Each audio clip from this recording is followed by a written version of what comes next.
আছে, এটা শাকিব খানের সন্তান হয়েছে তৃতীয় নাকি? প্রথম তো দুইটা আছে, দ্বিতীয় ওয়াইফের, প্রথম ওয়াইফের একটা, দ্বিতীয় ওয়াইফের একটা, এখন দ্বিতীয় ওয়াইফের আরেকটা মেয়ে সন্তান হয়েছে। ভালো, এটা তো খারাপ জিনিস না, এটা ভালো জিনিস। তো মানুষের বললে ভালো আর কি। এটা স্টাররা কি ছেলেবেলের নামগুলোর দাম কমে যায়, এই জন্য বলে না আর কি, বুঝছেন? শাকিব খানের মেয়ে শার্লিন অত্যন্ত সুন্দরী। এবার মুখ খুললেন ইলিয়াস কোবরা। ঢালিউডের শীর্ষ নায়ক শাকিব খানের ব্যক্তিগত জীবন ও সন্তান নিয়ে রহস্যের জট যেন কিছুতেই খুলছে না।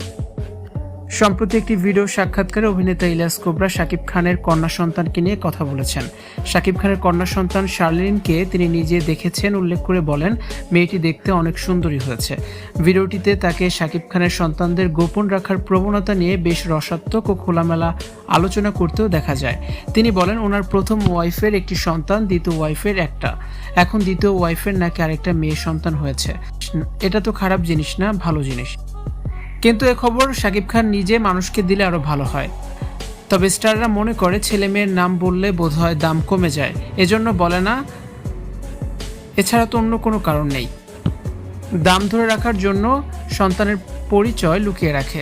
শাকিব খান কেন বারবার তার ব্যক্তিগত জীবন এবং সন্তানদের খবর গোপনে রাখেন, এই প্রশ্ন দীর্ঘদিনের।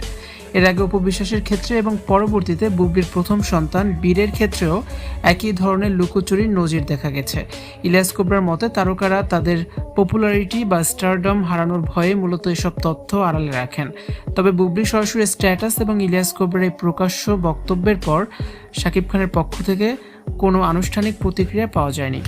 শাকিব বুবলির কন্যা সন্তানের খবর প্রকাশ পাওয়ার পর ঢালিউড পাড়ায় এখন একটাই প্রশ্ন, শাকিব খান কি এবার নিজেই সবার সামনে তার কন্যা সন্তানের বিষয়টি সানন্দে স্বীকার করে নেবেন, নাকি বরাবরের মতো তিনি এবারও নীরবতা বজায় রাখবেন?